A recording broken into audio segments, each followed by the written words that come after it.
सहायक उर्दू अनुवादक की अगली क्लास में आप सभी का इस्तकबाल है। आज मैं हाजिर हूं क्लास 8 के साथ। आपको मालूम है कि ये 4 हिस्सों पर मुश्तमिल होता है। बहरकैफ इस क्लास का आगाज करते हैं। और अगर आपने अभी तक सहायक उर्दू अनुवादक की क्लास को ज्वाइन नहीं किया है तो प्ले स्टोर से ओके इंग्लिश एकेडमी ऐप को इंस्टॉल करें और इससे जरूर जुड़ें। ऑफर लेटर आपके हाथ में होगा अगर आपने पूरी 60 क्लासेस कर लिया तो। पार्ट 1 स्टार्ट करते हैं वोकैबुलरी। और आज की इस क्लास के लिए जिस टॉपिक का इंतखाब किया है मैंने वो है मुश्किल हर्फ जर, हर्फ आत्फ और हर्फ निदा। अगर हिंदी में बात करें तो कठिन संबंध सूचक, संयोजक एवं विस्मयादि बोधक। ये संबंध सूचक हम कहते हैं प्रेपोजिशन को, संयोजक कहते हैं हम कंजक्शन को और विस्मयादि बोधक कहते हैं हम इंटरजेक्शन को। वैसे इसको हम जिस पार्ट में पढ़ रहे हैं वो है advance parts of speech. Part 1 इसका मैं करा चुका हूं जिसमें मैंने आपको basic noun, basic adjective, basic adverb ये सब पढ़ाया था। अभी जो भी हम पढ़ रहे हैं ये सब एडवांस वाला पढ़ रहे हैं, ठीक है।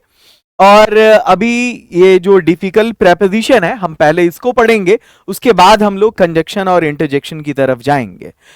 प्रेपोजिशन का मतलब होता है संबंध सूचक, जो किसी भी दो वर्ड के बीच में रिलेशन बताता है, उसके बीच का संबंध, ताल्लुक बताता है। बैरकैफ इसमें आपको ये बात तो समझ में आ गई होगी कि चूंकि अगर हिंदी को हमने पहले रखा है तो इसके मारूजी सवालात में वहां पर कुछ यूं होगा कि हिंदी का वर्ड आपको दिया होगा और आपसे उर्दू पूछा जाएगा। तो चलिए ये हिंदी से उर्दू इस्तिलाहात वाले सेक्शन में हम इसको रखते हैं। सबसे पहला जो आज का डिफिकल्ट प्रेपोजिशन है वो है के कारण। इसके लिए हम उर्दू में इस्तेमाल करते हैं की वजह से और इंग्लिश में बिकॉज ऑफ। मैं इसको इंग्लिश के वजन पे पढ़ा रहा हूं क्योंकि इन तीनों में सबसे ज्यादा आसानी मुझे इधर से होती है, ठीक है। आगे चलते हैं। विरुद्ध के खिलाफ, जिसको आप अगेंस्ट कहते हैं। के अतिरिक्त कहते हैं हम के अलावा को, इन एडिशन टू या बिसाइड्स यूज करते हैं। आगे चलिए। पर्यंत यूज करते हैं तक के लिए, अंटिल के लिए। पश्चात, के बाद, के कारण, के वास्ते। अच्छा, इसमें जितना भी होगा सब पेयर में होगा, है ना, जोड़े में होगा। आगे चलते हैं। रहित कहते हैं के बगैर। आगे चलिए। अनुरूप कहते हैं, जैसे ये वृक्ष है पर्ण रहित है, इसका मतलब ये वृक्ष पर्ण रहित है, मतलब द ट्री इज लीफलेस, मतलब इस शजर पर पत्ते नहीं हैं, इसका यह मतलब हुआ। रहित का यही मतलब होता है। आगे चलिए। अनुरूप कहते हैं के मुताबिक, अकॉर्डिंग टू। अधीन कहते हैं के तहत या मातहत, अंडर, ठीक है। समक्ष कहते हैं किसी के सम्मुख, सामने, इन फ्रंट ऑफ या बिफोर बोलते हैं। सम्मुख फिर से वही सेम वर्ड आ गया, के रूबरू, के सामने, इन फ्रंट ऑफ। आगे चलिए। जैसे जज के सम्मुख, इट मींस बिफोर जज। घर के सामने, घर के सम्मुख, इन फ्रंट ऑफ हाउस। आगे चलिए। भांति के मानन की तरह, लाइक एज। के अधीन, के मातहत, के प्रति, के तई, टुवर्ड्स या रिगार्डिंग या पर्टेनिंग। के परे, बियॉन्ड, के पार। के पक्ष में, के हक में। के कारण, के बास, की ओर से, की तरफ से। के बावजूद, के बावजूद। के अतिरिक्त, के अलावा, ठीक है। अब चलिए हम आगे बढ़ते हैं। ये 20 आपके जो डिफिकल्ट प्रेपोजिशन आपके सामने हैं। आगाज करते हैं। वैसे इससे पहले जो भी बेसिक प्रेपोजिशन थे वो मैंने आपको पहले ही करवा दिया है। सबसे पहला है के कारण, तो के कारण को हम बोलेंगे की वजह से। नेक्स्ट है विरुद्ध, विरुद्ध यानी के खिलाफ। आगे चलिए। के अतिरिक्त, के अलावा। अगला है पर्यंत। पर्यंत के लिए मैंने कहा था अंटिल होता है, तक। आगे है पश्चात, के बाद। पश्चात बाद के लिए इस्तेमाल करते हैं। के कारण, के वास्ते। आगे चलिए। नेक्स्ट है रहित, के बगैर। अनुरूप कहते हैं के मुताबिक को, अकॉर्डिंग टू। अधीन कहते हैं के तहत, के मातहत। अंडर जिसको कहते हैं। समक्ष या सम्मुख, के सामने को कहते हैं हम। समक्ष या सम्मुख, सम्मुख वही है के सामने, के रूबरू। अगला है भांति। भांति बोलते हैं के मानंद, के तरह। आगे चलिए।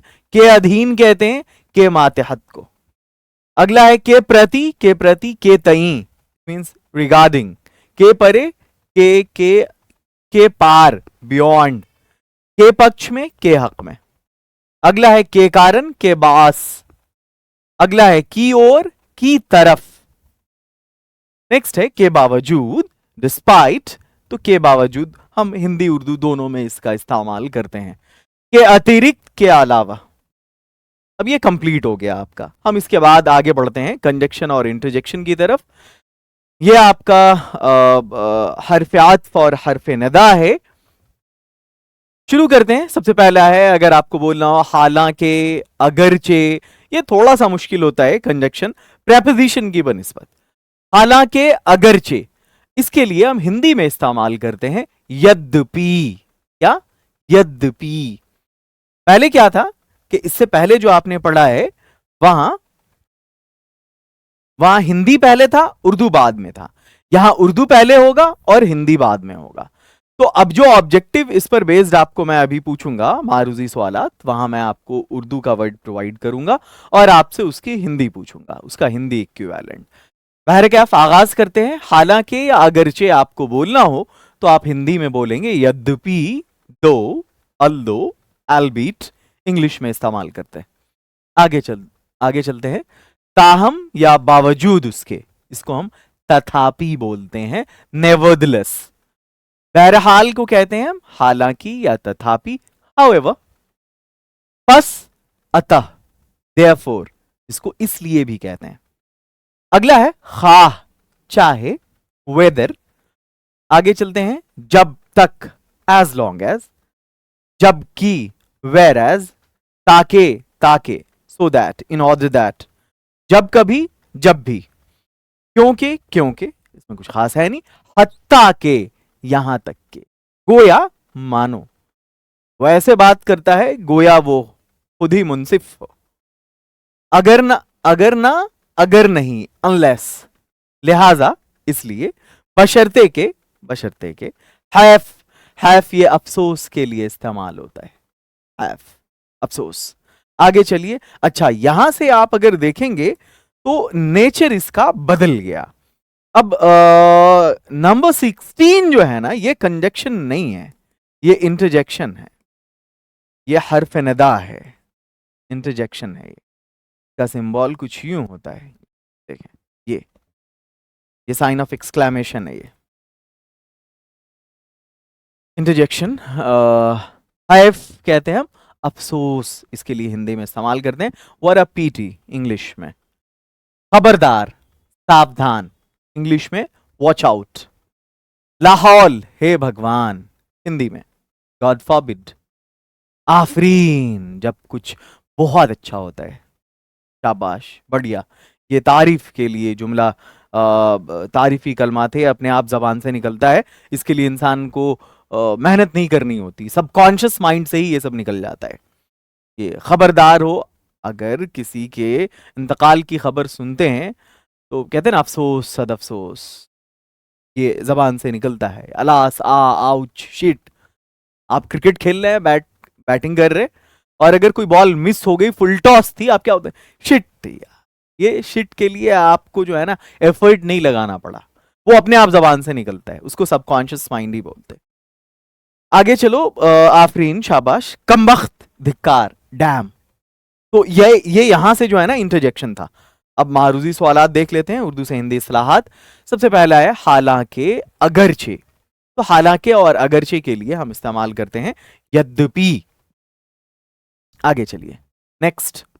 ताहम, बावजूद उसके, ताहम के लिए हम तथापि यूज करते हैं। क्या यूज करते हैं? तथापि। अगला है बहरहाल, बहरहाल के लिए हम इस्तेमाल करते हैं, इसके लिए भी तथापि। अगला है पस, पस के लिए हम हिंदी में इस्तेमाल करते हैं अतः। आगे चलते हैं। अगला है खाह, यानी चाहे। जब तक, तो जब तक के लिए जब तक दोनों में सेम इस्तेमाल होता है, जबकि दोनों में सेम इस्तेमाल होता है। ताके, मतलब ताके, यहां तक की, या ताके, ताके, ताके ऑलरेडी है यहां पर। नेक्स्ट है जब कभी, जब भी। नेक्स्ट है क्योंकि, तो क्योंकि के लिए क्योंकि, हिंदी उर्दू दोनों में सेम है। हत्ता के, हत्ता के, यहां तक के। गोया, मानो। अगर ना, अगर नहीं, नेक्स्ट, लिहाजा, लिहाजा इसलिए, बशर्ते के, बशर्ते के। अगला है हैफ, हैफ कहते हैं हम अफसोस को। नेक्स्ट, खबरदार, खबरदार सावधान। नेक्स्ट है लाहौल, लाहौल हे भगवान। आफरीन शाबाश। कमबख्त धिक्कार। आपके वोकैबुलरी वाला सेक्शन कंप्लीट हो गया और अब इसके बाद हम लोग ट्रांसलेशन वाले सेक्शन की तरफ आएंगे। आज वाला थोड़ा मुश्किल है, बहुत सारे वर्ड्स आज आपको सीखने को मिलेंगे। वैसे आपको ये इंफॉर्मेशन देनी थी, अगर आप इंग्लिश स्पीकिंग करना चाहते हैं तो लिंगो नाम का हमारा एप्लीकेशन है, ये हमारा खुद का एप्लीकेशन है। प्ले स्टोर से आप इंस्टॉल करके हिंदुस्तान का नंबर 1 स्पीकिंग कोर्स कर सकते हैं, जिसका नाम है डायमंड स्पीकिंग कोर्स। 25,000 से ज्यादा बच्चे अभी इस बैच में पढ़ रहे हैं। हिंदी टू इंग्लिश मीडियम है, फीस इसकी 499 है, लेकिन चूंकि आप लोगों का बैकग्राउंड मदरसे का है तो आपके लिए बहुत रियायत है। 4 महीने के इस कोर्स की फीस आपको 499 नहीं पे करनी है, आपको सिर्फ 249 पे करनी है। लेकिन ख्याल रहे, ऐप पर आपको फीस उतनी ही लगेगी। आप हमारी टीम से बात कर लेंगे और यूपीआई या क्यूआर के जरिए आप पेमेंट करके इस कोर्स से जुड़ सकते हैं। सिर्फ इतनी फीस में आप जुड़ जाएंगे इससे। चलिए अब हम पार्ट 2 की जानिब बढ़ते हैं। पार्ट 2 में हम लोग ट्रांसलेशन करने वाले हैं और जो कैटेगरी हम लोग आज करेंगे वो है सोशल इश्यूज, जिसको हिंदी में सामाजिक मुद्दे और उर्दू में समाजी मसाइल कहते हैं। पहली कैटेगरी आप कर चुके हैं, जिसमें लगभग 5 दिन हमने क्लासेस किया था, 5 या 6 दिन, और वो पहली कैटेगरी थी, जर्नलिस्ट से था। ये जो दूसरी कैटेगरी है इसमें सिर्फ सोशल इश्यूज के टॉपिक होंगे। आज का जो टॉपिक है वो है लैंगिक असमानता और गुर्बत। जो हिंदी में है उसको उर्दू में ट्रांसलेट करना है, जो उर्दू में है उसको हिंदी में ट्रांसलेट करना है। अगर आपको याद है तो पिछली क्लास में मैंने आपको 2 टॉपिक दिया था, शायद कि आपको याद हो। उसमें पहला टॉपिक था बेरोजगारी, अनएम्प्लॉयमेंट, और एक और टॉपिक था उसमें विमेन सेफ्टी, औरतों का तहफ़्फ़ुज़, जिसको आप महिला सुरक्षा कहते हैं। तो ये जो लैंगिक असमानता है ये आज का टॉपिक है। अगर हम उर्दू की बात करें तो उर्दू में इसको हम कहते हैं सिनफी आदम मुसावात, ठीक है। अगर इंग्लिश की बात करें तो इंग्लिश में इसको हम कहते हैं जेंडर इनइक्वालिटी, ठीक है। अगर इस दूसरे टॉपिक की बात करें गुर्बत की, तो गुर्बत को हिंदी में हम कहते हैं निर्धनता और इंग्लिश में कहते हैं पॉवर्टी। चलिए तो अब हम हिंदी से उर्दू तर्जुमे की जानिब आते हैं। ये सबसे पहला है लैंगिक असमानता। ये हिंदी में है, उर्दू में ट्रांसलेट करना है, तो पहले जो डिफिकल्ट वर्ड्स होंगे मैं वो करा देता हूं। लैंगिक असमानता आज के समाज की सबसे बड़ी चुनौतियों में से एक है। लैंगिक असमानता मैंने आपको पीछे ही बता दिया है कि इसको हम सिनफी अदम मुसावात कहेंगे। आज के समाज को माशरा कहते हैं। अब ये सब बहुत आसान हो गया है, अब इसको ट्रांसलेट नहीं करूंगा, जो डिफिकल्ट होगा उसको कर दूंगा। सबसे बड़ी चुनौतियों के लिए उर्दू में इंग्लिश का ये लफ्ज इस्तेमाल होता है, ठीक है। चैलेंज कहते हैं, इंग्लिश में भी ये इस्तेमाल करते हैं। ये जो चैलेंज है इंग्लिश में भी इस्तेमाल होता है, सॉरी उर्दू में भी इस्तेमाल होता है ये इंग्लिश का ये लफ्ज, क्योंकि बहुत सारे अल्फाज हैं जो जिंदा जबान की निशानी है कि वो दीगर जबानों से बहुत सारे अल्फाज वो मुस्तार बोरो करती है। इसका अर्थ कहते हैं, मतलब है स्त्री और पुरुष के बीच, यानी औरतों और मर्दों के बीच अवसरों मौका की जमा मवाक़े, अधिकारों हक की जमा हुकूक, और सुविधाओं मुराआत की जगह मुराआत, ठीक है, या सहूलियात में अंतर होना। इतिहास गवाह है, इतिहास गवाह के लिए आप इस्तेमाल कर सकते हैं एक साथ तारीख शाहिद है, तारीख शाहिद है या तारीख गवाह है कि महिलाओं को यानी ख़वातीन को या औरतों को शिक्षा यानी तालीम, रोजगार और निर्णय लेने के अधिकार। अब ये निर्णय लेने का जो अधिकार है इसको आप उर्दू में कह सकते हैं फैसला लेने का हक, फैसला लेने का हक से वंचित रखा गया वंचित महरूम को कहते हैं, महरूम रखा गया।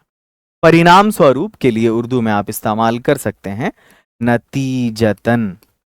वे सामाजिक यानी समाजी और आर्थिक यानी माशी विकास तरक्की में पीछे रह गई।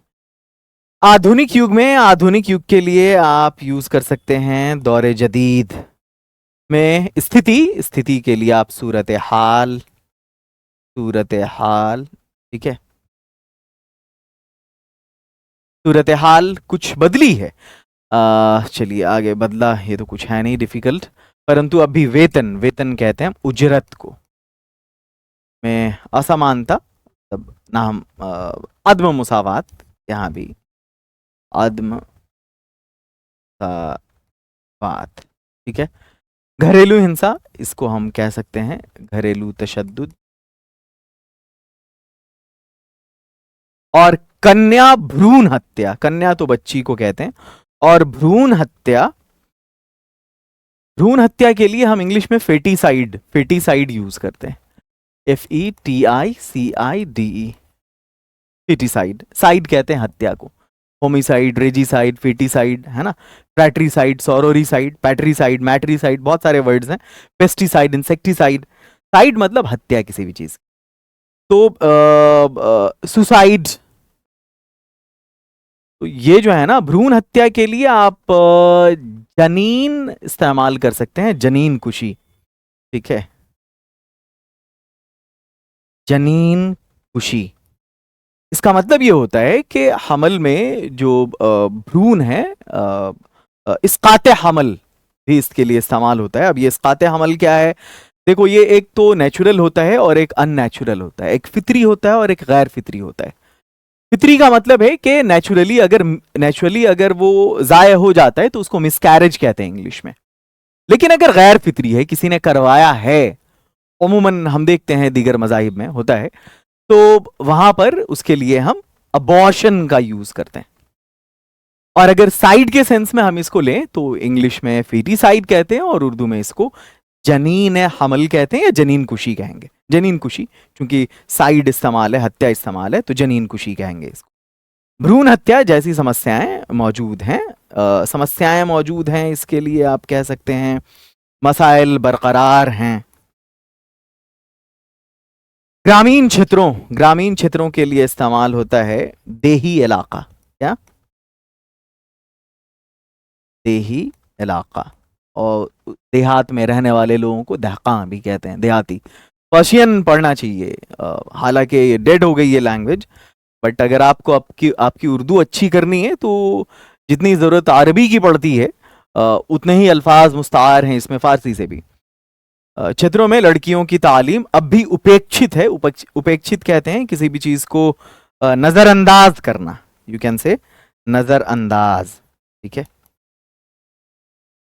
आगे चलते हैं, लैंगिक समानता, अब फिर असमानता नहीं, ये समानता है, तो इसको हम बोलेंगे सिनफी मुसावात। तभी संभव है यानी मुमकिन है, मुमकिन है जब हम तालीम, रोजगार और समाज के प्रत्येक क्षेत्र यानी हर शोबे में खवातीन को समान अवसर यानी यकसा मौके दें। अब इस दें के लिए आप इस्तेमाल, दें की जगह पे आप हिंदी में प्रदान करें भी यूज कर सकते थे, उर्दू में फराहम करें, ठीक है। संविधान में, संविधान के लिए आप जानते हैं आईन इस्तेमाल होता है उर्दू में। आईन में समानता यानी मुसावात का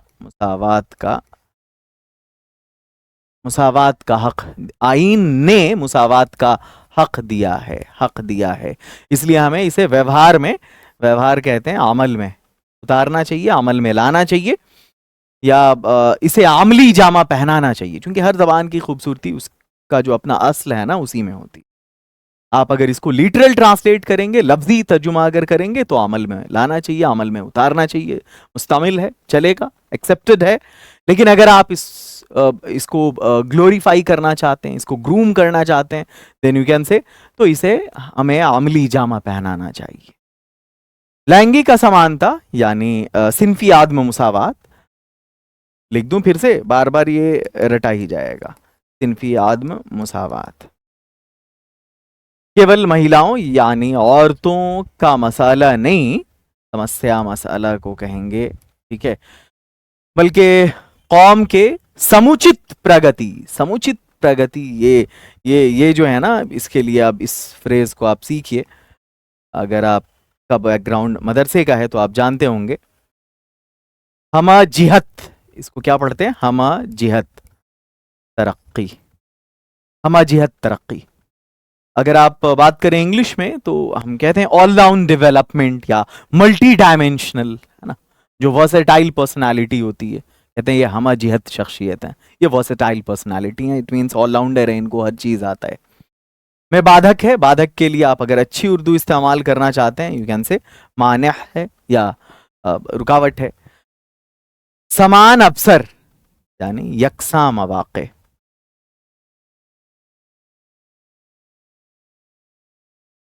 और अधिकार यानी हुकूक फराहम करी हम एक न्यायपूर्ण, न्यायपूर्ण कहते हैं मुंसिफ को, इसको मुंसिफ और प्रगतिशील राष्ट्र। आप लोगों को मैंने समझाया था, एक होता है डेवलप्ड कंट्री, डेवलप्ड यानी जो विकास हो चुका है जिस कंट्री का, लाइक अमेरिका, ब्रिटेन, फ्रांस, ये तो उसको हम डेवलप्ड कंट्री कहते हैं, यानी विकसित राष्ट्र कहते हैं। अगर उर्दू में बात करें तो तरक्की याफ्ता ममालिक।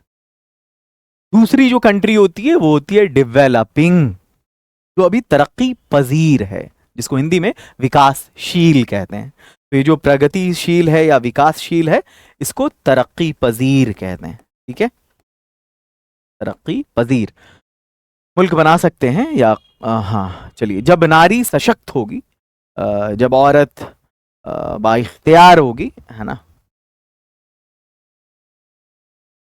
तभी सच्चे अर्थों में यानी सही मानों में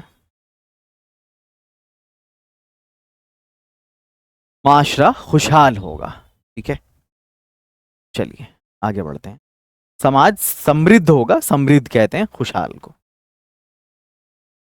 हाल, चलिए खुशहाल, हाल, खुशहाल, खुशहाल,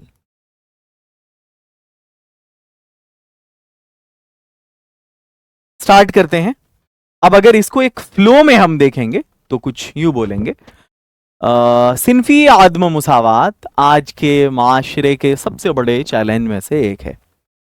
इसका मतलब है औरतों और मर्दों के दरमियान, अब उसकी जगह पर अगर आप अच्छी उर्दू इस्तेमाल करना चाहते हैं, यू कैन से माबैन मवाक़े, हुकूक और मुराआत में या सहूलियात में फ़र्क होना। तारीख शाहिद है कि औरतों को तालीम, रोजगार और फैसला लेने के हक से महरूम रखा गया, नतीजतन वे समाजी और माशी तरक्की में पीछे रह गईं। दौरे जदीद में सूरत हाल में कुछ तब्दीली रोनमा हुई है। हाँ, ऐसे आप ग्रूम करना चाहते हैं अपनी उर्दू को, तो अगर आप लिटरल ट्रांसलेट करना चाहते हैं तो वर्तमान युग में हालात कुछ बदले हैं या हालात कुछ बदला है। और अगर अच्छी उर्दू में इसको ट्रांसलेट करना चाहते हैं, जो इम्प्लाइड मीनिंग है एक्चुअली, तो वह है कि दौरे जदीद में सूरत हाल में कुछ तब्दीली रोनमा हुई है, लेकिन अब भी उजरत में अदम मुसावात, घरेलू तशद्दुद और जनीन कुशी, बच्चियों की जनीन कुशी जैसे मसाइल बरकरार हैं। देही इलाकों में लड़कियों की तालीम अब भी नजरअंदाज किया जाता है। सिनफी मुसावात तभी मुमकिन है जब हम तालीम, रोजगार और माशरे के हर शोबे में औरतों को यकसा हुकूक फराहम करें। आईन ने मुसावात का हक दिया है, इसलिए हमें इसे अमली जामा पहनाना चाहिए। सिनफी आदम मुसावात फकत या महज, केवल के लिए फकत भी इस्तेमाल करते हैं, महज भी, फकत औरतों का मसाला नहीं बल्कि कौम की हमजहत तरक्की में मान्य है, कौम के हमजहत तरक्की में मान्य है। यकसा मौके और हुकूक देकर ही, यकसा मौके फराहम कर और हुकूक देकर ही हम एक मुनसिफ और तरक्की पजीर मुल्क बना सकते हैं। जब औरतें बाइख्तियार होंगी तभी सच्चे मानों में माशरा खुशहाल होगा। अब इस पर बेस्ड कुछ एमसीक्यूज देख लेते हैं। सबसे पहला है लैंगिक असमानता आज के समाज की सबसे बड़ी चुनौतियों में से एक है। लैंगिक असमानता को हम कहते हैं सिन्फी आदम मुसावात। सिन्फी आदम मुसावात देखिए कहाँ है। सिन्फी आदम मुसावात आज के माशरे का सबसे बड़ा चैलेंज। आगे नेक्स्ट है महिलाओं को शिक्षा, रोजगार और निर्णय। इसको देखिए कहां पर है, शिक्षा, रोजगार और निर्णय। इसके लिए उर्दू में इस्तेमाल होगा तालीम, रोजगार और फैसला लेने का हक। तालीम, रोजगार, खेल, रोजगार नहीं, सेहत, रोजगार नहीं, तालीम, रोजगार और फैसला करने का। आगे चलिए। लैंगिक असमानता केवल महिलाओं की समस्या नहीं। अब लैंगिक असमानता देख लीजिए, सिन्फी आदम मुसावात, सिन्फी आदम मुसावात यहाँ भी है, यहाँ भी है। दोनों जुमले पे गौर कर लेते हैं। ये मुसावात की बात कर रहा है, यहाँ बात आदम मुसावात की है। तो सिन्फी आदम मुसावात सिर्फ औरतों का मसला नहीं, ये औरतों की बात हो रही। ये जवाब है। आगे बढ़ते हैं। यह राष्ट्र के समुचित प्रगति, समाजियत तरक्की। अब देखिए समाजियत तरक्की, समाजियत तरक्की में बाधक के लिए हम माने इस्तेमाल करेंगे, रुकावट इस्तेमाल करेंगे, बेनियाज नहीं। ये सही है। आगे है लैंगिक असमानता, सिन्फी आदम मुसावात। देखो कहां पर है सिन्फी मुसावात, सिन्फी आदम मुसावात एक संगीन मसला है। अच्छा ये अलग अलग होना था, एक संगीन मसाला है। ये एक अलग हो गया और एक संगीन मसाला है। आगे चलिए। महिलाओं को शिक्षा से वंचित रखा गया। वंचित यानी महरूम, तालीम से महरूम। बस ये वाला फ्रेज देखें कहां पर है। सियासत से महरूम, तालीम से महरूम, शादी से महरूम, आजादी से महरूम। ये होगा जवाब। आगे बढ़ते हैं। वेतन असमानता अब भी मौजूद है। उजरत, उजरत में या तनख्वाह में, देखो कहीं पर है उजरत या तनख्वाह, तनख्वाह में आदम मुसावात अब भी मौजूद। कन्या भ्रूण हत्या, बच्चियों की जनीन कुशी, शादी, आजादी, बच्ची एक संगीन मसाला है। लैंगिक असमानता का अर्थ है स्त्री और पुरुष के बीच। अच्छा ये देखिए अब मवाक़े, हुकूक और सहूलियात या मुराआत। देखिए मवाक़े, हुकूक और सहूलियात, खुशी और गम नहीं है, तालीम में फरमाओ नहीं, ये जवाब होगा। आगे बढ़ते हैं। नेक्स्ट है असमानता प्रगति में बाधक है। बाधक को रुकावट या मान्या कहते हैं। देखो कहीं पर मान्या है, रुकावट है, मान्या है। अब क्या है असमानता, तो आदम मुसावात, आदम मुसावात ये जवाब है। आदम मुसावात तरक्की में माने। आगे बढ़ते हैं। अब हम उर्दू से हिंदी तर्जुमे की जानिब जाते हैं। गुर्बत, ये जो हमारा टॉपिक है आपको मैंने पहले ही बता दिया है। इंग्लिश में इसको पॉवर्टी कहते हैं और हिंदी में निर्धनता कहते हैं। चलिए आगाज किया जाए। गुर्बत हमारे माशरे का एक संगीन मसला है। तो गुर्बत यानी निर्धनता माशरे का, समाज का एक संगीन मसला है। अब तक तो आप लोगों ने इसको अजबर कर लिया होगा कि ये गंभीर समस्या, संगीन मसला कहलाता है। इंसान की बुनियादी ज़रूरियात ज़िंदगी, ये बेसिक नेसेसिटीज ऑफ लाइफ कहलाता है इंग्लिश में। इसको हिंदी में हम कहते हैं जीवन की मूलभूत आवश्यकताएं।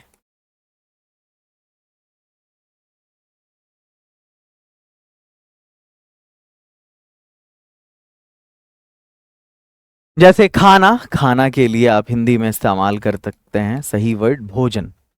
लिबास, वस्त्र।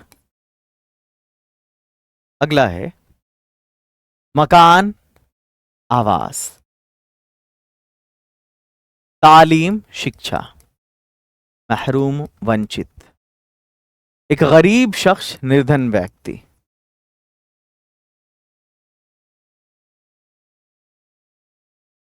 अपनी मेहनत, अपने परिश्रम के बावजूद बेहतर जिंदगी, अच्छा जीवन नहीं गुजार पाता। गुजारना को व्यतीत करना बोल, व्यतीत। हमारे मुल्क में गुर्बत की कई वजूहात, असबाब यानी कारण। आबादी, जनसंख्या, तेज इजाफा, तीव्र गति से वृद्धि। बेरोजगारी, तालीम की कमी, माशी नाहमवारी। माशी नाहमवारी ये कहेंगे आर्थिक असमानता को।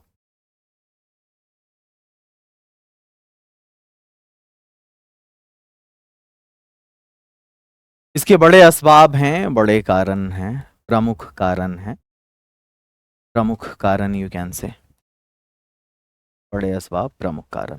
गुर्बत की वजह से लोग बीमारियों का शिकार होते हैं, तालीम हासिल नहीं कर पाते। हासिल करना यानी शिक्षा ग्रहण करना, शिक्षा ग्रहण करना या शिक्षा प्राप्त करना।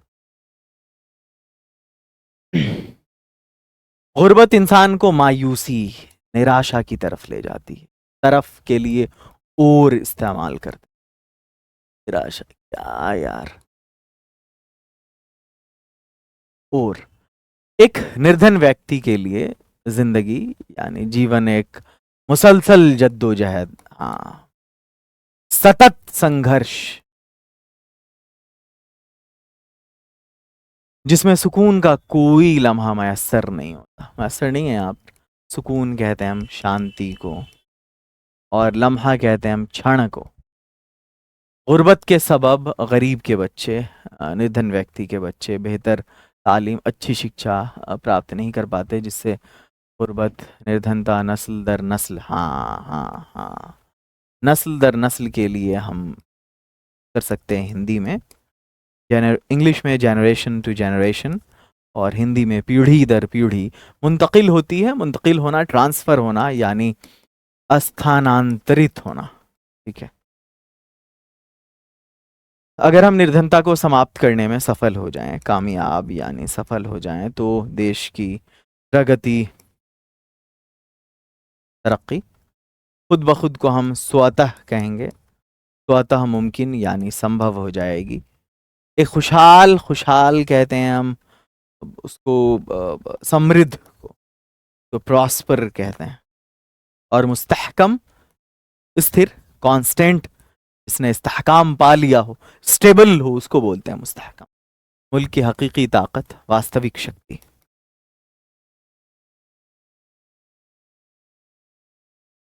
और गुर्बत के खात्मे, समापन यानी उन्मूलन, इरेडिकेशन ऑफ पॉवर्टी से हम इस हदफ तक यानी इस लक्ष्य तक, लक्ष्य के करीब, इसके निकट पहुंच सकते।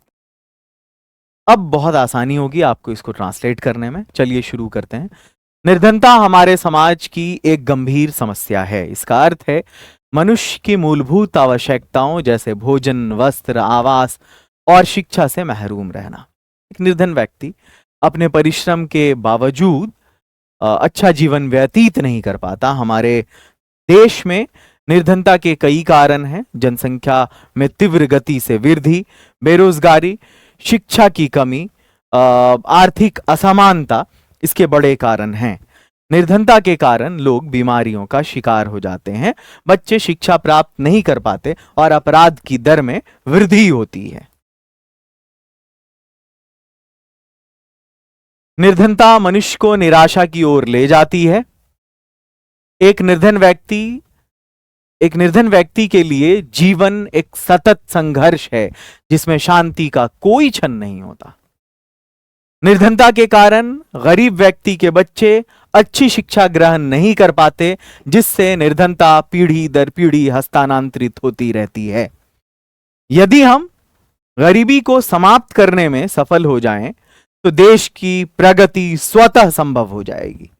एक समृद्ध और स्थिर समाज ही देश की वास्तविक शक्ति है, और निर्धनता के उन्मूलन से हम इस हदफ के, लक्ष्य के निकट पहुंच सकते हैं। स्टार्ट करते हैं। गुर्बत हमारे माशरे का एक संगीन मसाला है। गरीबी हमारे समाज की एक गंभीर समस्या है, छोटी हल्की समस्या। ये होगा। अगला है, इसका मतलब है या इसका अर्थ है इंसान का बुनियादी जरूरियात से महरूम होना, यानी मूल आवश्यकताओं से या मूलभूत आवश्यकताओं से वंचित रहना। इच्छाओं से वंचित रहना ये तो नहीं होगा। मूल आवश्यकताओं से वंचित रहे। हाँ, ये होगा। एक गरीब शख्स अपनी मेहनत के बावजूद जिंदगी नहीं गुजार पाता। चलिए, बेहतर जिंदगी नहीं गुजार पाता। निर्धन व्यक्ति अपने त्याग के बावजूद समृद्ध जीवन नहीं बिता पाता। ये जो मेहनत है, त्याग की बात नहीं हो रही है, ये कुर्बानी की बात नहीं है, ये यहाँ पर बात है परिश्रम की। परिश्रम की। एक निर्धन व्यक्ति अपने परिश्रम के बावजूद बेहतर जीवन नहीं बिता पाता। नेक्स्ट। हमारे मुल्क में गुर्बत की कई वजूहात हैं। हमारे देश में गरीबी, वजूहात कारण को बोलते, परिणाम को नहीं बोलते। कारण होगा, निर्धनता के कई कारण हैं हमारे देश में, अमीरी के नहीं, निर्धनता के कई कारण हैं। आगे चलिए। आबादी का तेज इजाफा गुर्बत की बड़ी वजह है। मतलब जनसंख्या का तीव्र गति से बढ़ना या जनसंख्या में तीव्र गति से वृद्धि। जनसंख्या का तेजी से बढ़ना गरीबी को कम नहीं करता, गरीबी को बढ़ाता है। जनसंख्या का तीव्र गति से बढ़ना निर्धनता का ही परिणाम नहीं, वहां पे वजह कारण है। जनसंख्या का बढ़ना निर्धनता के कारण से होता है, जनसंख्या का तीव्र गति से बढ़ना निर्धनता का प्रमुख कारण है। गुर्बत की वजह से जराइम में इजाफा होता है। अब ये देखो, गरीबी, अपराध की दर बढ़ती है, गरीबी के कारण अपराध की दर बढ़ती है ना। अपराध में वृद्धि नहीं होती, अपराध की दर बढ़ती है। अपराध की दर में वृद्धि होती है। अगर ऐसा होता तो भी हो सकता था। नेक्स्ट। गुर्बत के खात्मे से, खात्मा कहते हैं हम उन्मूलन को, उन्मूलन को, ठीक है। गरीबी के नाश, नाश यूज नहीं होगा यहाँ पे। गरीबी के प्रचार से, गरीबी घटने से समाज खुशहाल होता है। यहाँ तो खुशहाल वाली कोई बात ही नहीं है। गरीबी के उन्मूलन से हम समृद्ध समाज बना सकते हैं, ठीक है। आगे चलो। नहीं, खुशहाल है लेकिन उन्मूलन नहीं है इसमें, ठीक है। ये जवाब होगा इसका। आगे बढ़ते हैं। बच्चे तालीम से महरूम रह जाते हैं। महरूम को हम वंचित कह सकते हैं। बच्चे शिक्षा से वंचित रह जाते हैं। बच्चे शिक्षा प्राप्त कर ही लेते हैं, खेलकूद में आगे बढ़ते हैं, बच्चे शिक्षा से वंचित रह जाते हैं।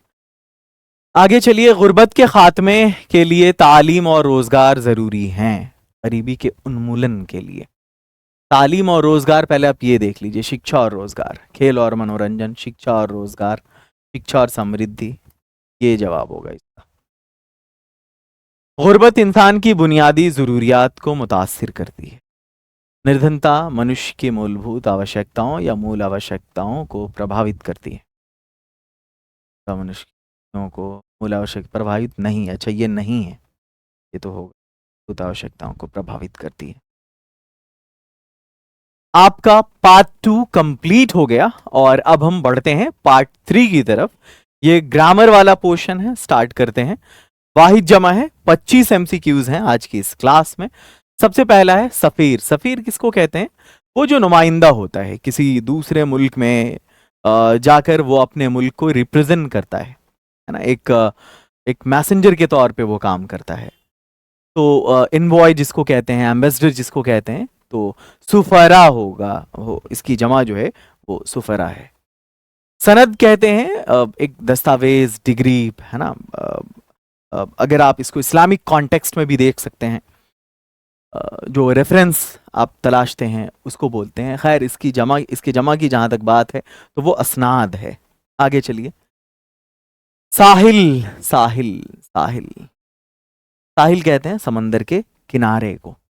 बीच जिसको कहते हैं सी शोर, इसकी जमा होती है सवाहिल।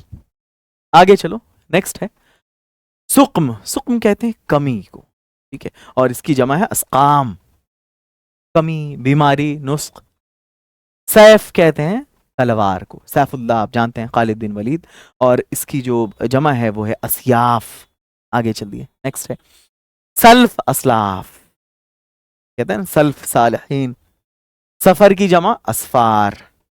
आगे चलिए, नेक्स्ट है शय। शय कहते हैं किसी चीज को, वस्तु को, थिंग को, अशिया। आगे चलिए, ना अशियाए खुर्दोनोश, खाने पीने की चीजें। दौर की जमा अदवार। आगे बढ़िए, नेक्स्ट शरीफ, शुराफा। नेक्स्ट क्वेश्चन है शुगल, अशगाल, मशागल भी यूज करते हैं इसके लिए, शैतान, शयातीन। नेक्स्ट है सिन्फ, असनाफ, जिसको बोलते हैं ना शॉन्डो, इंग्लिश में बोलते हैं, या हिंदी में विधा बोलते हैं। आगे चलिए, नेक्स्ट सहाबी, सहाबी की जमा है सहाबा, सहाबा। नेक्स्ट, सिफत, सिफात, सिफत कहते हैं खूबी को। सत्र कहते हैं, सत्र की जमा सुतूर, सत्र लाइंस को कहते हैं। सुन्नत, सुनन। नेक्स्ट है सफीना, सफीना का सुफुन होगा, ठीक है, सफीना कश्ती को कहते हैं।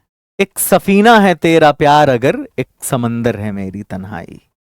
सुना ये, आगे चलो। नेक्स्ट, सैयद की जमा क्या है? सादात। नेक्स्ट, सैयद, सादात कहते हैं वो जो इमाम हुसैन अलैहिस्सलाम की औलाद में से हैं, है ना, तो सैयद कहा जाता है और उसकी जमा सादात है। सीरत, सीरत की जमा है सियर, सियर, सियर ये जमा है सीरत की। साबिका कहते हैं सवाबिक को। आगे चलिए। नेक्स्ट, सिलसिला, ये सलासिल को कहते हैं, मतलब सलासिल इसकी जमा है, सिलसिला। सिलाह किसको कहते हैं? सिलाह कहते हैं वो वेपन्स को, हथियार को। और असलहा जो है ना वो उसकी जमा है, सिलाह की जमा असलहा। ये जितने भी वर्ड्स मैंने अभी बताए हैं ये सारे के सारे अरबिक के वर्ड्स हैं। शरीक, शुराका, शुराका। आगे चलिए। शेख, शुयूख, शुयूख। आगे चलिए। नेक्स्ट है मशाइख, नज़ामुल मशाइख आपने सुना होगा, ये ख्वाजा हसन नज़ामी ने इसकी बुनियाद डाला था। बैरकैफ उर्दू अदब की कभी बात होगी तो देखा जाएगा। पार्ट 4 है जनरल नॉलेज, और इस जनरल नॉलेज में आज का जो टॉपिक है वो है 15 एमसीक्यूज करने हैं आपको। ये कैटेगरी 1 ही जा रहा है, बेसिक जीके। मुझे लगता है कि ये क्लास नंबर 12 तक यही जाएगा, बेसिक जीके जाएगा। आज का जो टॉपिक है वो है भारत के प्रमुख अभयारण्य और राष्ट्रीय उद्यान, major sanctuaries and national parks in India. Hindustan के अहम जंगली हयात और कौमी पार्क। अब ये जंगली हयात क्या है आप इसको समझिए। ये सैंक्चुरीज को कहते हैं एक्चुअली ऐसी जगह, ये जू से थोड़ा सा डिफरेंट होता है, अलग होता है। ऐसी जगह जहां जानवरों को नेचुरल हैबिटेट दिया जाता है, उन्हें बिल्कुल कुदरती आबो हवा फराहम की जाती है। उनकी अपनी एक बाउंड्री होती है जिसके अंदर वो रहते हैं, और बिल्कुल उनको जो नेचुरली जंगल में जैसे रहते हैं जानवर, बिल्कुल वो सारी चीज़ें मुराद उनको प्रोवाइड की जाती हैं। और वहाँ शिकार करने पर, मारने पर पाबंदी होती है, ठीक है। तो इसी को हम सैंक्चुरी कहते हैं। और ये अक्सर एग्जाम में इस टॉपिक से क्वेश्चन आता है।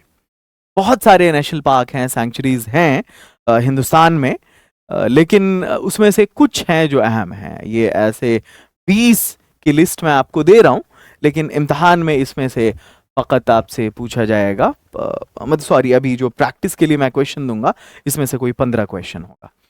पैराग्राफ स्टार्ट करते हैं। सबसे पहला है जिम कार्बेट नेशनल पार्क। ये जिम कार्बेट नाम का एक शिकारी था, उस बंदे के नाम पर पड़ा था। जिम कार्बेट ये उत्तराखंड में पड़ता है। ये जो यूपी से अलग होकर के जो स्टेट बना है, उत्तराखंड हिंदी में आपने अक्सर सुना होगा।